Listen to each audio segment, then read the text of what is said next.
이달 초만 명의 스마트폰에 문자 한 통이 도착했습니다. 담보 부족, 추가 납입 음악 요망, 기한 내 미납시 강제 청산. 그 문자를 받은 사람들 중 상당수는 음악 불과 몇 주 전까지만 해도 수익률 화면을 캡처해서 카카오톡 오픈 채팅방에 올리던 사람들이었거든요. 음악 금융당국이 국내 대형 증권사 두 곳의 음악 개인 종합계좌 약 460만 개를 분석했습니다. 이달 1일부터 음악 9일까지 신용자를 활용한 투자자의 계좌별 평균 수익률은 마이너스 19. 0%였어요. 음악 0%였어요. 반면 신용자를 쓰지 않은 투자자의 평균 손실은 마이너스 8, 2%에 2%에 그쳤습니다. 같은 급락장에서 계좌별 평균 손실을 비교해보니 신용자를 쓴 쪽의 손실폭이 3배 더 컸던 겁니다. 그리고 20대 소액 투자자만 따로 떼어서 보면 그 격차는 3,200까지 벌어졌습니다. 그런데 잠깐 신용자와 레버리지라느니 두 개념을 먼저 정리하고 가겠습니다. 레버리지는 내 돈보다 더 큰 돈으로 투자하는 모든 방식을 통칭하는 말입니다. 쉽게 말하면 집을 살 때 내 돈 3억에 대출 7억을 얹어서 10억짜리 집을 사는 것도 레버리지예요. 내 돈만으로는 살 수 없는 걸 빌린 돈으로 가능하게 만드는 구조입니다. 신용자는 그 레버리지를 주식 투자에 적용한 구체적인 방법이에요. 증권사가 투자자에게 돈을 빌려주는 제도인데 마이너스 통장이나 담보대출과 달리 주식계좌 안에서 바로 실행됩니다. 즉 레버리지가 상위 개념이고 신용자는 주식시장에서 레버리지를 구현하는 수단 중 하나입니다. 이번 금감원 분석은 신용자 데이터를 다룬 거고 앞으로 레버리지라고 하면 그 신용용자를 포함한 빌려서 투자하는 방식 전반을 가리킨다고 이해하시면 됩니다. 이건 단순히 빚내서 투자하면 위험하다는 이야기가 아닙니다. 왜 그 구조가 하락장에서만 유독 잔인하게 작동하는지 그리고 왜 경험이 적은 투자자일수록 더 깊이 빠져드는지 지금부터 그 메커니즘을 하나씩 뜯어보겠습니다. 신용융자란 증권사가 투자자에게 돈을 빌려주는 서비스입니다. 쉽게 말하면 내 돈 500만 원이 있는데 증권사에서 500만 원을 더 빌려서 총 1천만 원으로 주식을 사는 거예요. 주가가 10% 오르면 100만 원의 수익이 생기는데 이걸 내 원금 500만 원 기준으로 계산하면 수익률이 20%가 되는 거죠. 지렛대처럼 적은 힘으로 더 큰 것을 들어올리는 원리입니다. 그래서 레버리지 즉 지렛대라고도 부르는 거예요. 고대 그리스의 수학자 아르키메데스는 충분히 긴 지렛대와 받침점만 있으면 지구도 들 수 있다는 말을 했습니다. 그 말은 맞습니다. 그런데 지렛대로 무거운 걸 들고 있다가 팔이 조금이라도 흔들리면 어떻게 될까요? 원래보다 훨씬 빠르게, 훨씬 세게 바닥으로 떨어집니다. 투자에서 레버리지가 정확히 그런 특성을 갖고 있어요. 문제는 지렛대는 올릴 때만 지렛대가 아니라는 겁니다. 내릴 때도 똑같이 작동하거든요. 주가가 10% 내려가면 손실은 100만 원, 내 원금 500만 원 기준으로는 20%입니다. 레버리지를 쓰지 않은 사람이 마이너스 10% 손실을 볼 때 레버리지 투자자는 20%를 맞이하게 되는 구조예요. 그런데 여기서 한 가지 더 있습니다. 증권사는 빌려준 돈을 보호하기 위해 담보유 지비율이라는 기준을 정해두고 있어요. 통상 140%인데 이게 무슨 말이냐면 빌린 돈의 4배 이상의 자산을 계속 유지하고 있어야 한다는 겁니다. 500만 원을 빌렸다면 계좌 안에 항상 700만 원 이상의 자산이 있어야 해요. 예를 들어 볼게요. 내 돈 400만 원에 신용자 600만 원을 더해서 1천만 원짜리 주식을 샀다고 합시다.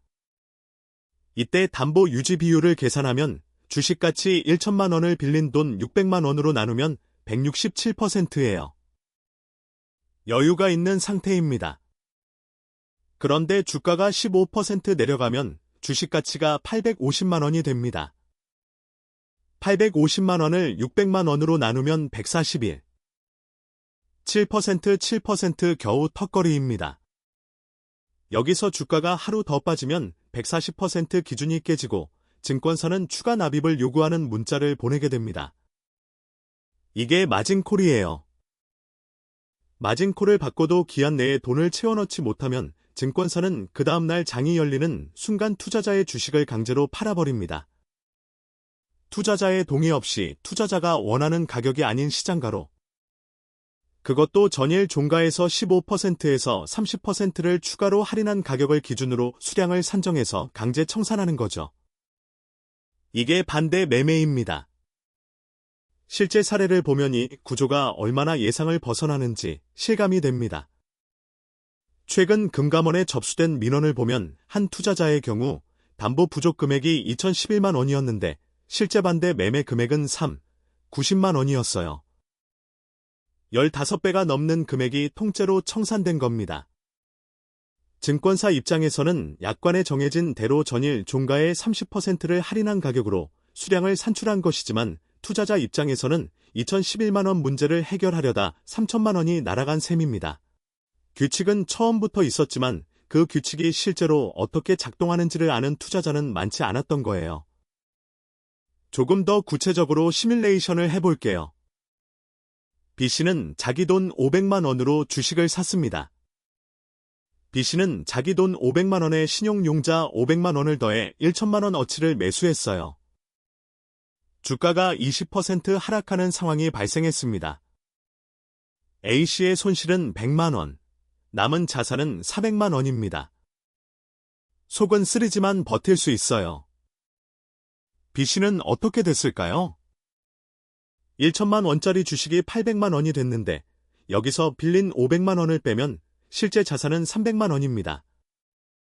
원금 500만 원이 300만 원이 됐으니 손실은 마이너스 40%죠. 그런데 여기서 끝이 아닙니다. 담보 유지 비율을 계산해보면 주식가치 800만 원을 빌린 돈 500만 원으로 나누면 160%예요. 겨우 기준선 위에 있는 상태입니다. 여기서 주가가 조금만 더 내려가면 마진콜이 오고 돈을 못 채우면 반대 매매가 집행됩니다. A씨는 20%의 손실을 안고 버티는 동안 B씨는 청산 여부조차 자기가 결정하지 못하게 되는 거예요. 그런데 이달 초 상황은 이 계산을 한꺼번에 날려버리는 수준이었습니다. 3월 4일 코스피가 하루 12%가 넘게 빠지며 사상 최대 낙폭을 기록했습니다. 미국과 이스라엘의 이란 공습이 중동 리스크가 시장을 덮쳤고 하룻밤 사이에 담보 유지 비율은 무너졌습니다. 반대 매매에 더 무서운 특성이 하나 있습니다. 반대 매매가 반대 매매를 부른다는 겁니다. 주가가 하락하면 반대 매매가 발생합니다. 그런데 그 반대 매매는 시장에 추가적인 매도 물량을 쏟아내거든요. 이 물량이 주가를 한 번 더 누릅니다. 주가가 더 내려가면 담보 유지 비율이 또 깨지고 또 다른 투자자의 반대 매매가 발생합니다. 마치 눈덩이가 언덕을 굴러 내려오면서 점점 커지는 것처럼 이 스파이럴은 멈추지 않고 가속합니다. 하락장에서 신용자가 많이 쌓여 있을수록 이 스파이럴은 더 빠르게 더 깊이 돌아갑니다. 이달 5일에는 반대 매매 규모가 전일 대비 245% 급증했습니다. 단 하루 만에 777억 거치의 주식이 강제 청산됐고 이 물량들은 장이 열리는 동시에 시장가로 쏟아졌습니다. 이제 연령대별 데이터를 다시 봐야 하는데요.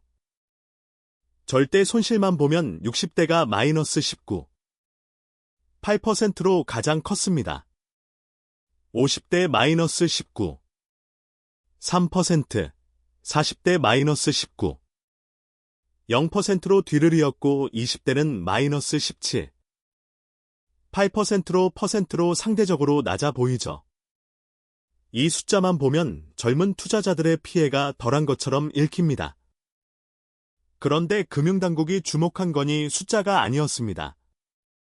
같은 연령대 안에서 신용융자를 쓴 사람과 쓰지 않은 사람의 격차를 비교했을 때 수치가 완전히 뒤집혔습니다.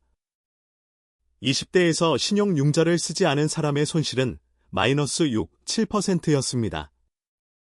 7%였습니다. 신용융자를 쓴 20대는 마이너스 17, 8%의 손실을 봤어요. 7배 차이입니다. 30대도 마찬가지였어요. 신용자 미사용 6%인데 사용하면 마이너스 18. 2%로 2%로 악화되며 이 8배가 됩니다. 그리고 투자금 1천만 원 미만의 20대 소액 투자자로만 좁히면 이 격차는 200까지 벌어졌습니다.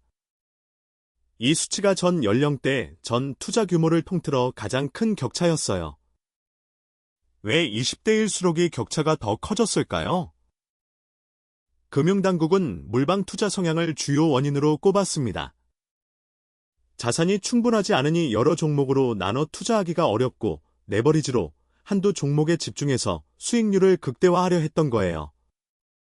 마치 농부가 모든 작물을 한바대만 심는 것처럼요. 날씨가 좋으면 누구보다 풍성한 수확을 거두겠지만 폭풍이 한번 오면 전부를 잃는 구조입니다.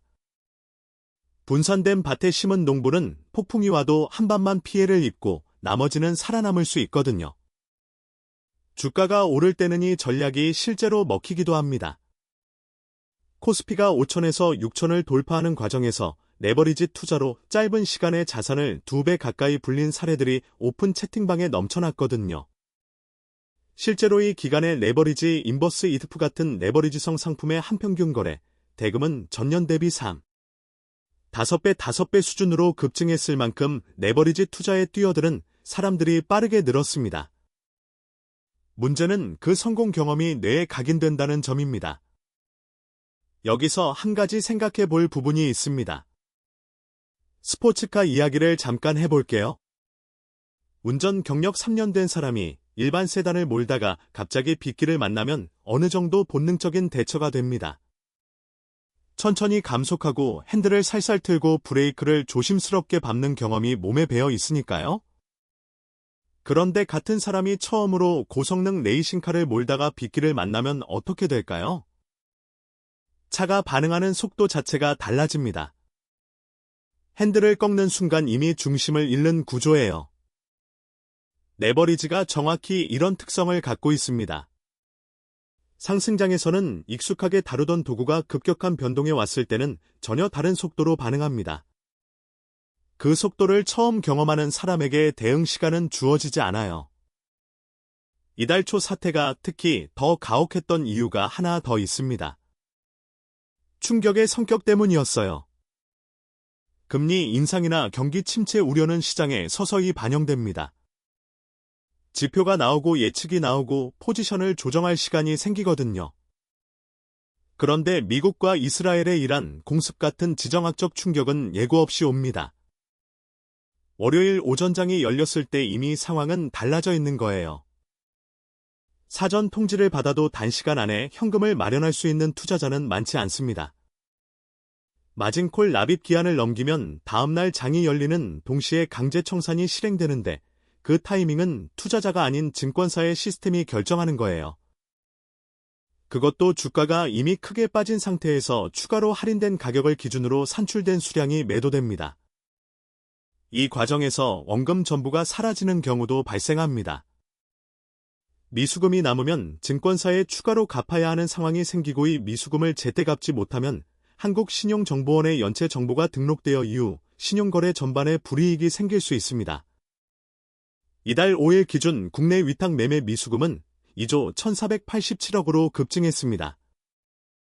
이란 분쟁 이전과 비교해 2배 가까이 폭등한 역대 최대치예요.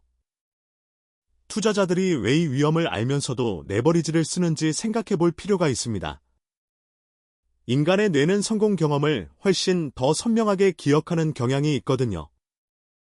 신용융자로 한 달 만에 30%를 수익 냈던 기억은 또렷하게 남습니다. 반면 그 다음에 손실이 났을 때는 한 번의 실수로 치부하고 잊으려는 경향이 있어요. 그래서 다음 투자에서 또 레버리지를 씁니다. 이번엔 더 잘 고른 종목이니까, 이번엔 확실한 이유가 있으니까. 그리고 시장이 계속 올라가는 국면에서는 실제로 그게 맞는 선택처럼 보이기도 하죠.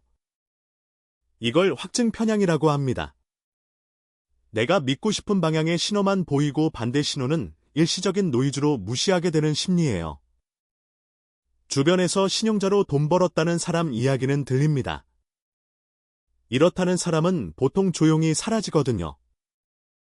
그래서 성공한 사람들의 이야기만 귀에 남고 그 방식이 안전한 것처럼 느껴집니다.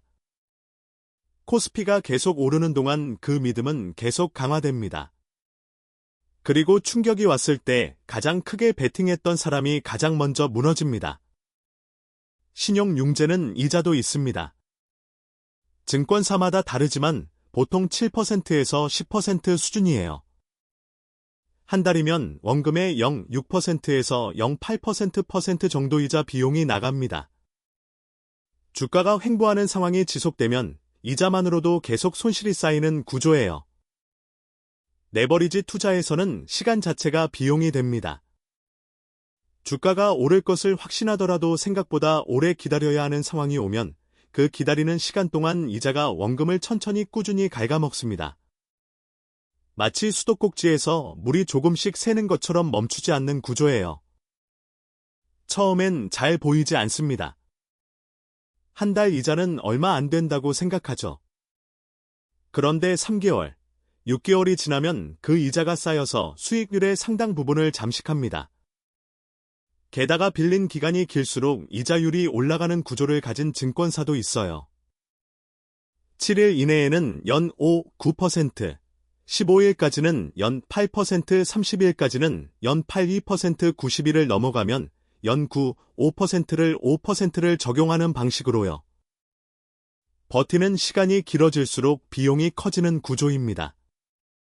460만 개의 계좌라는 숫자를 다시 한번 생각해 봐야 합니다.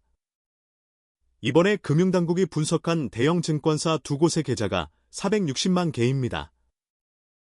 국내 전체 증권사의 계좌는 훨씬 더 많습니다. 이 460만 계좌 중 신용융자를 쓴 투자자들의 평균 손실이 마이너스 19%였던 거예요. 숫자만 보면 통계처럼 느껴지지만 각각의 계좌 뒤에는 서로 다른 사람이 있습니다. 취직하고 처음으로 종자돈을 마련한 20대도 있고 집 살 자금을 주식으로 불려보려 했던 30대도 있습니다. 그 계좌들이 불과 열흘 사이에 자산의 2분의 1 잃었어요. 그리고 이 이야기는 처음 듣는 이야기가 아닙니다. 2020년 코로나 충격 때도 2022년 연준의 급격한 금리 인상 사이클 때도 정확히 같은 패턴이 반복됐습니다. 레버리지 투자자가 일반 투자자보다 훨씬 더 크게 무너지고 그 손실은 단순히 돈의 문제를 넘어서 이후 투자 자체를 포기하게 만드는 경우도 많았습니다.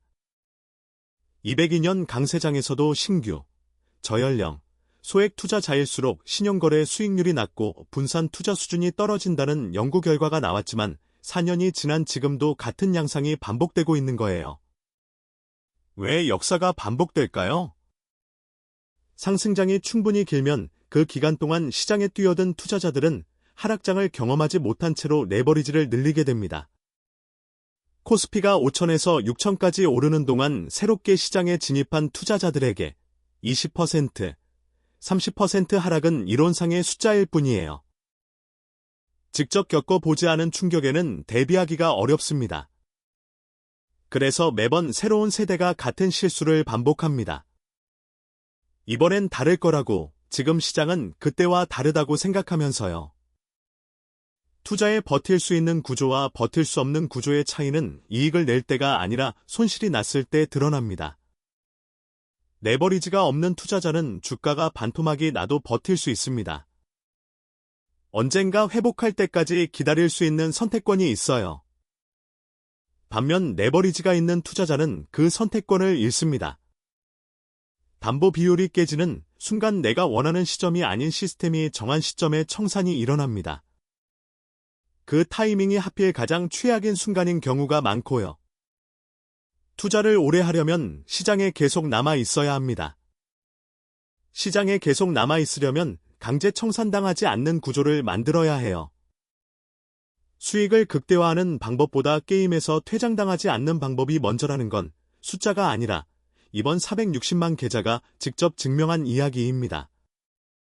금원은 현재 신용융자 규모가 시가총액 대비 1% 미만 수준으로 시스템 전체로 번질 위험은 제한적이라고 평가합니다.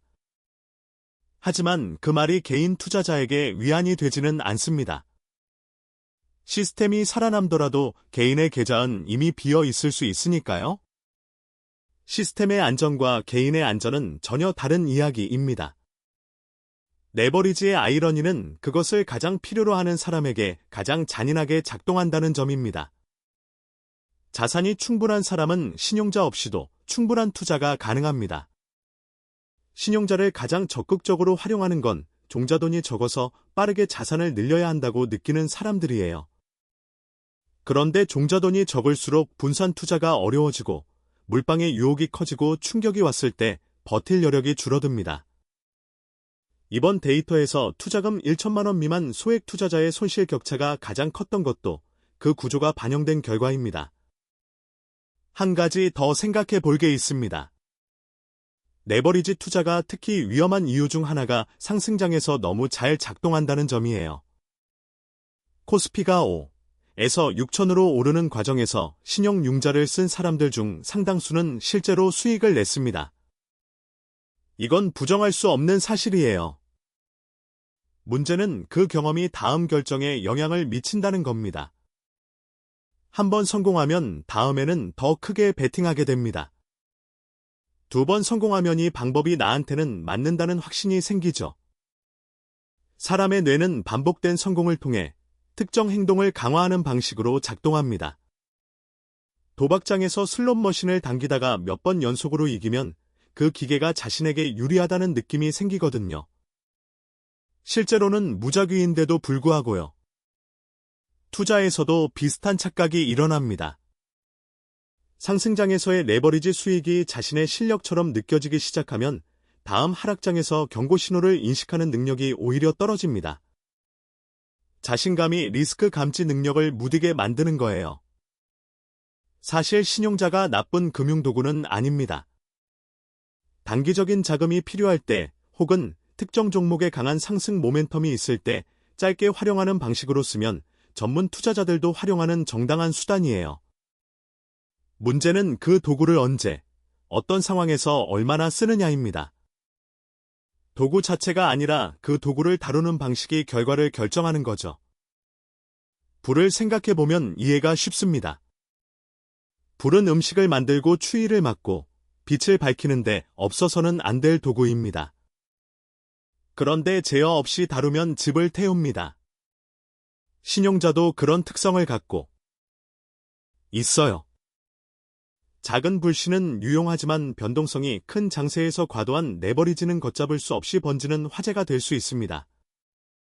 그래서 가장 위험한 투자자는 레버리지를 한 번도 안 써본 사람이 아닙니다. 레버리지를 써서 두세 번 성공한 경험이 있는 사람입니다. 그 성공이 다음 베팅의 크기를 키우고 경고를 무시하게 만들고 결국 한 번의 큰 충격에 그동안 쌓아온 것을 한꺼번에 날리는 결과로 이어지거든요. 이번에 손실을 입은 투자자들 중 상당수가 이 패턴에서 크게 벗어나지 않을 거예요. 결국 레버리지 투자에서 가장 중요한 질문은 이겁니다. 이 포지션이 틀렸을 때 나는 버틸 수 있는가? 아니면 그 순간 모든 선택권이 사라지는가? 이 질문에 답할 수 없다면 레버리지를 쓰기 전에 그 답을 먼저 찾는 게 순서일 거예요. 오늘도 시청해주셔서 감사합니다. 구독과 좋아요는 영상 제작에 정말 큰 힘이 됩니다. 오늘 영상 어떠셨나요? 혹시 신용융자나 레버리지 투자를 직접 경험해 보신 분들 혹은 이번 급락으로 예상치 못한 상황을 겪으신 분들이 있다면 댓글로 이야기를 남겨주세요. 서로에게 큰 도움이 될 것